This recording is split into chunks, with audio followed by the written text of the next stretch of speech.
Kwa jina naitwa Anifa Awadhi Rwebangila, ni mkuu wa kitengo cha microbiology katika maabara ya hospitali ya rufaa ya mkoa wa Dodoma.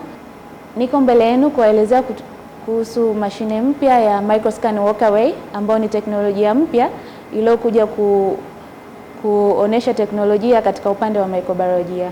Mashine hii inatumika kufanya identification pamoja na utambuzi wa usugu wa madawa wa bakteria ambao zamani tulikuwa tukifanya kwa njia za conventional method au kwa njia za manualized.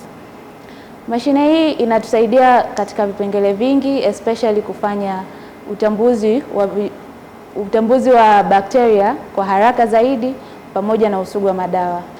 Tofauti kubwa ambayo inaonekana kipindi ambacho tunatumia njia za zamani za conventional method na ujio wa mashine hizi ni kupata majibu kwa haraka, lakini kuwa na wide range ya kupata solution, especially dawa gani itakuwa ni sahihi zaidi kumsaidia mgonjwa yule.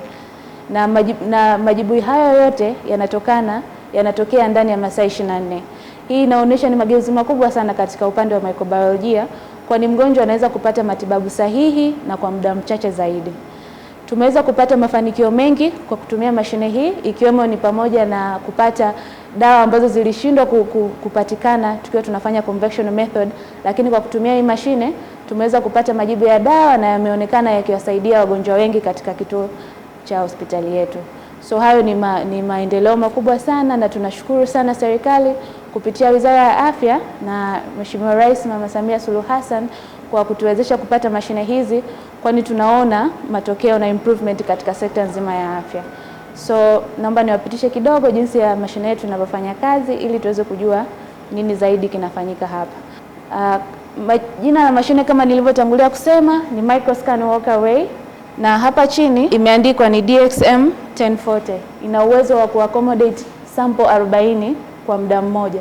That means naweza nikarun sample 40 kwa muda mmoja na yote nikapata majibu ndani ya masaa 24. Lakini pia mashine hii tunaweza kupata bakteria wa aina mbalimbali. Tuna panels za bakteria ambao ni gram positive bacteria na panels za gram negative bacteria, ambao bakteria hawa wana dawa tofauti na interpretation zao ni tofauti pia.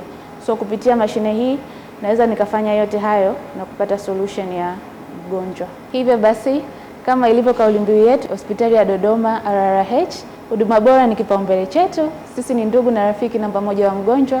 Karibu tukuhudumie.